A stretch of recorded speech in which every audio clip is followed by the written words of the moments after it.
Okay, this is the video he uploaded today, where it's called Doug Rambles on AI art.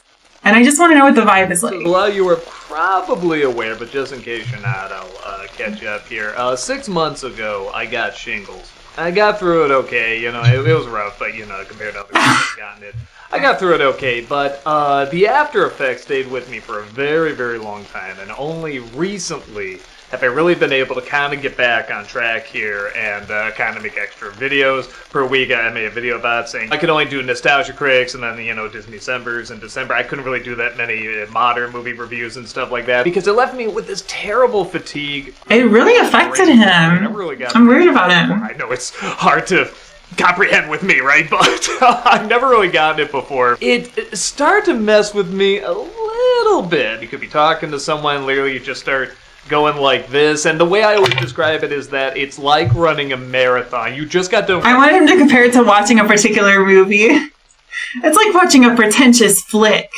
where you're constantly dozing off. So what I'm getting to with all this is that I discovered something very interesting when I was going through all this. Something that weirdly helped me out that I wasn't expecting was AI art. And I know it sounds really, really strange. What? And I did not look into it for that reason, because here's the thing. AI is being talked about everywhere, and it should be. It is advancing at an amazing rate. People are having a lot of important conversations about it, and they should figure out, you know, what's the best way to keep this in check. Oh, wait, for keep exploring what this can do. And one of the things that's being talked about a lot is AI art. And you see it popping up everywhere, and the big conversation about it is that, well, it's not really art. Or at the very least, it's theft. It's art theft, isn't it? You can type in something like, you know, person flying, superhero flying, or something like that, and it'll go find as many pictures of a person flying, probably Superman or Supergirl. Whatever, no, that's not what it's doing. And compile them all together to make something new. That's not what it's doing. But it's still taking from somebody else's hard work. Because I saw the Pixar posters everybody was doing. Interesting. Like, as he's gotten older, he really wants to, like, sound really smart talking about the movies. And so he, like, tries to think of things to say. And he has all these weird crutches I've been noticing that are, like, ruining my mind. Like, there's one where he'll do, oh my god. We just watched the Paradox compilation, but I'm just gonna put it on again. Just so we can all go a little more insane. The look of the film is also very unconventional. It's both kind of pretty and kind of ugly at the same time. Both pessimistic, but kind of optimistic at the same time. This place is both so comforting and welcoming and warm, but threatening too. His ability to both care and not care at the same time. It looks really life, but also deceiving. Oh my god. This third installment is both more and somehow less of what we've already seen before. He didn't miss this, but he also kind of did at the same time. They both seem to feel simultaneously better and worse the more they talk. Giving all information and no information at the same time. Both extreme and not extreme at the same time. What is it that makes Megan both hilariously scary and not scary at the same time? She does get it and she doesn't get it at the same time? Or is there somehow both more and less to it than you originally thought? This Oh my god, Mystery Man. Going to age well and not age well at the same time. He's an excitable little kid and a cynical old man, both at the same time. I was always hoping you both kind of get dumber and smarter at the same time. The story is one of those that's really simple, but also really complex at the same time. It's a unique realm of both being worth talking about and not being worth talking about at the same time.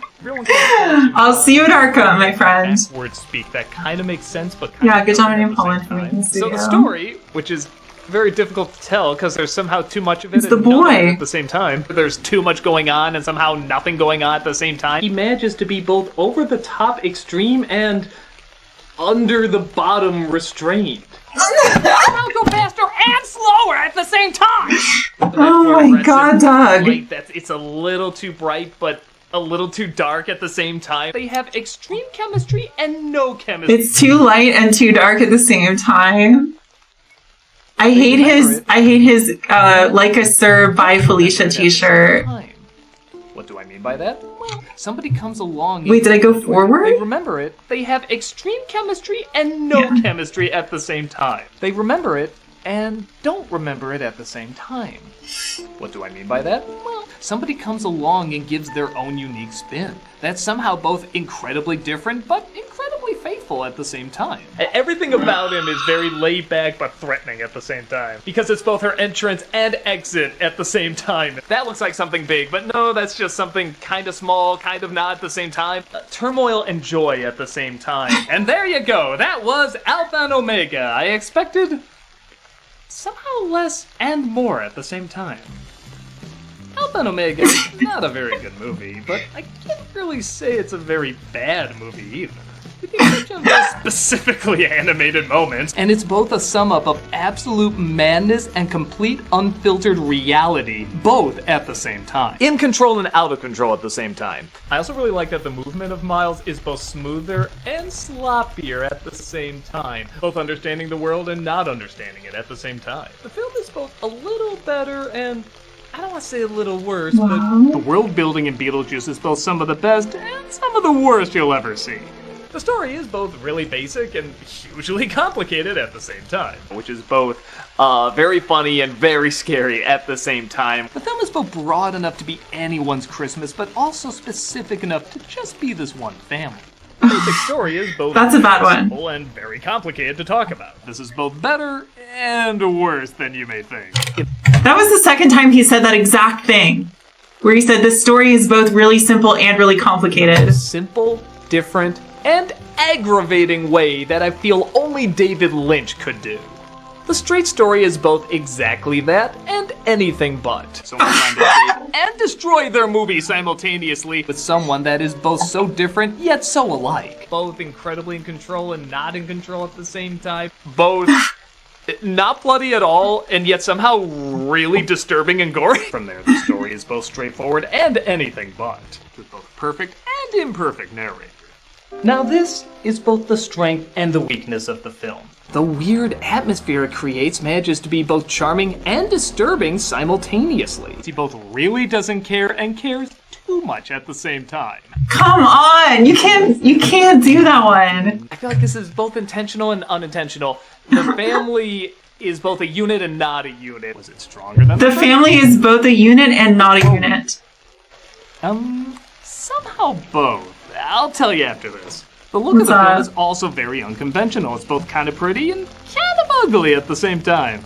It's both. Oh my god, it looped. Okay, alright, I gotta pay close attention to when it loops. Because I have my media player set to loop files. Gotta be really careful. I'm trying to not go back to the insane asylum that soon. I can only do one pass of the video at a time.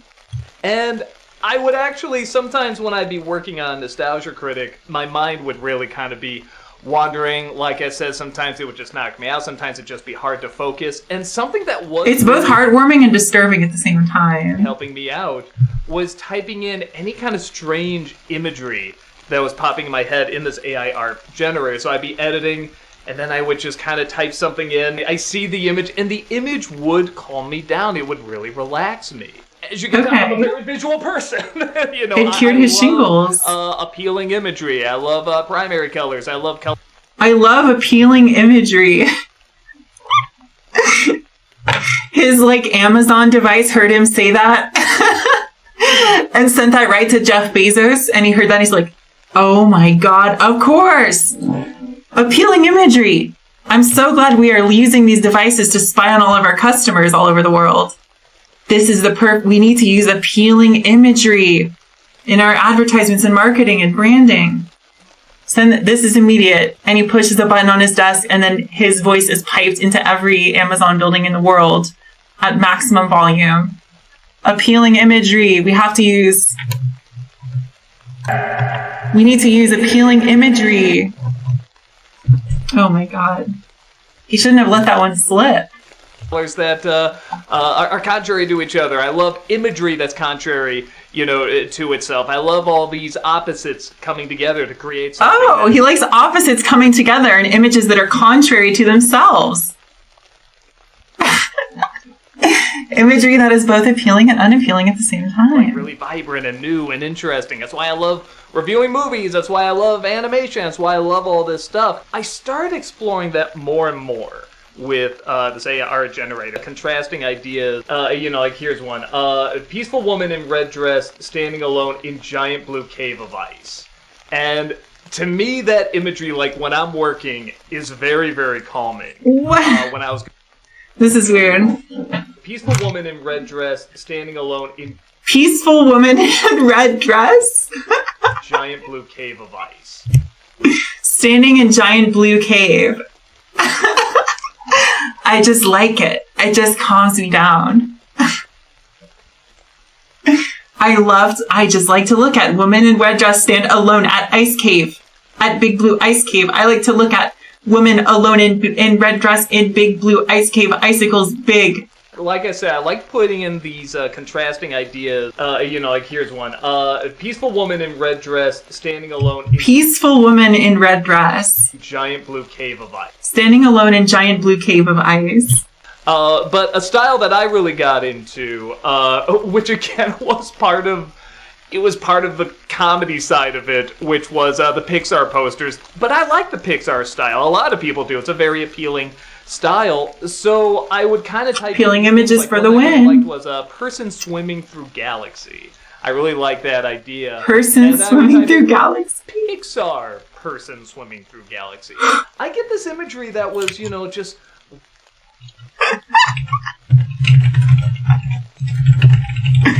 This is like a James Ferraro song title. This is like a James Ferraro MIDI suite. Pixar person swimming through galaxy. That could be a whole movement of a James Ferraro MIDI opera. But that's the kind of image that soothes Doug's brain. We should just run like every James Ferraro track title through AI and send those images to Doug as like a little book to thank him for all his years of hard work. Really soothing, really relaxing to me. And then other times when I'd be like, really? I've been Pixar person swimming through galaxy. I get this imagery that was, just really soothing, really relaxing. This image was really soothing and relaxing to him. Oh, my shingles is really stressing me out. Oh, here we go. Oh, that's better. Oh. Yeah, that's really good. Relaxing to me. And then other times when I'd be like really, really upset and angry. Again, I would type in these contradictions. Like I can never get it to get DSP. Made of ice. Or Nostalgia Critic for that matter. A castle that's on fire. Wait, what? Like really, really upset and angry. Again, I would type in these contradictions. Like knight made of ice fighting in a castle that's on fire. Something like that. And we have imagery of that I'm just going to say right now, I am not going to say it's great art. It isn't. It is very obvious. It is me just getting out my frustrations, my emotions. Yeah, clearly. I love that report. I watched that. That was great. Fighting in the fire. Yes, duh. That's how my emotions feel. It was very on point. Moment. So this isn't done in the idea that we're gonna make great art. It is so surreal to have whatever emotion you're feeling.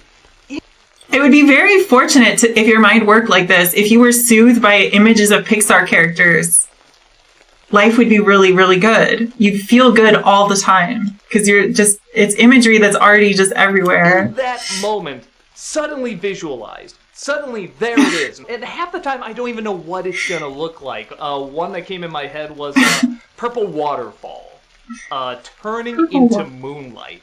Now, purple waterfall turning into moonlight. But when I typed it in, it gave me some nice imagery that, again, was very, very calming. And then I sort of said to myself, well, okay, let's try Pixar purple waterfall during the moonlight, something. How would that be different? And I don't know why it gave me this, but it gave me this even bigger waterfall. It gave this certain version. There's little people at the bottom, and in my opinion, I don't even think that looks like Pixar. But at the same time, it can create something you weren't really on the lookout for here. It is something that's calming you down that you didn't even know could calm you down. I didn't know this could calm me down. Another one was meditative red woman slowly melting into the blue snowy hill. Again, a lot of contrast, a lot of obvious contrast. And then I typed in I don't know how much you know about Nostalgia Critic Bleep, but have you noticed his walls? All the walls in his house are painted like psychotic colors, like the brightest colors, the most intense color. And I love intense colors, but my God, he lives in this room that's like this red box. Like I couldn't sleep in here. And then I typed in just Pixar. For whatever reason, the Pixar style really, really calms me down. Look at this style. Like, what? I don't know the story of it. Meditative red Pixar woman slowly melting into the blue snowy hill. This is very, very good. This character. I mean, that is just such a strong emotion to me. I mean, it almost is something like out of Elemental, isn't it? I didn't even think of that. But it is very much, sort of the elemental thing, but she's in the snow, she's in the cold, so she's both warm and freezing at the same time. She's both comfortable and uncomfortable at the same time. Oh my God.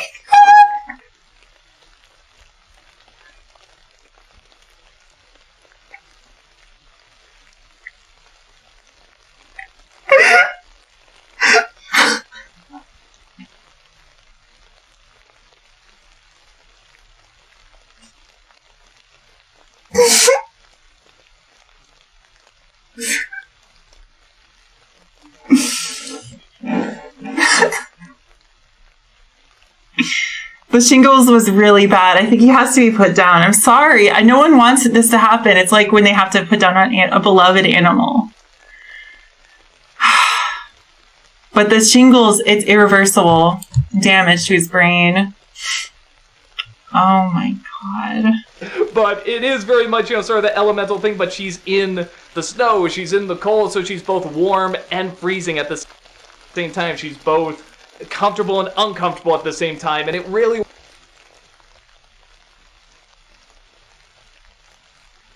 I need to get on the bus to Arkham Asylum right now. Oh my God. Bring out what I was feeling when I had this fatigue and brain fog. Very obvious stuff. But I'm not looking for great art. I'm looking for something that's gonna reflect my emotions right back to me so I can comprehend them easier. I need something that's like a mirror for my emotions, you know what I mean? With all that said, I'm at an interesting kind of crossroads here, because I don't like that AI art is taking from artists that have worked very, very hard, but at the same time, I can't deny the effects it's having on me. And what's interesting about art therapy in general, a lot of it is the time you're taking to make something. There is so much to that, absolutely. Sculpting something, painting something, I mean, all of that can be so therapeutic.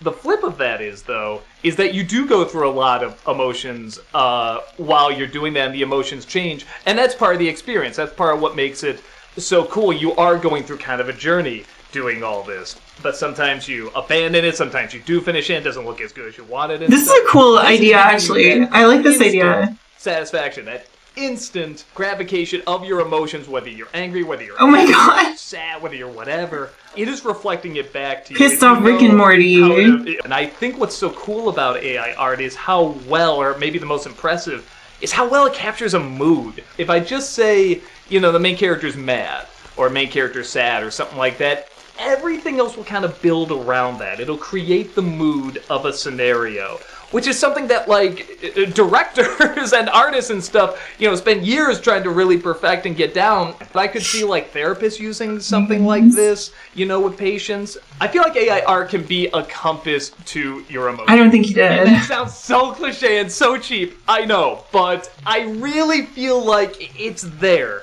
Because, again, it really was a big deal for me. I'm not going through, that major of mental problems while I was going through all that, but I know there's other people out there. I'm not going through that major of mental problems. Or maybe it does not. I'm not sure. But I feel like it's worth looking more into.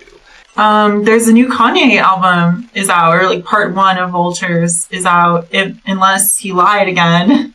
But I think it seemed very real this time. It seemed like it's actually happening. So, Kanye, listen to, if that's your kind of thing. You could also you can AI generate Pixar music made by very warm Kanye in very cold room.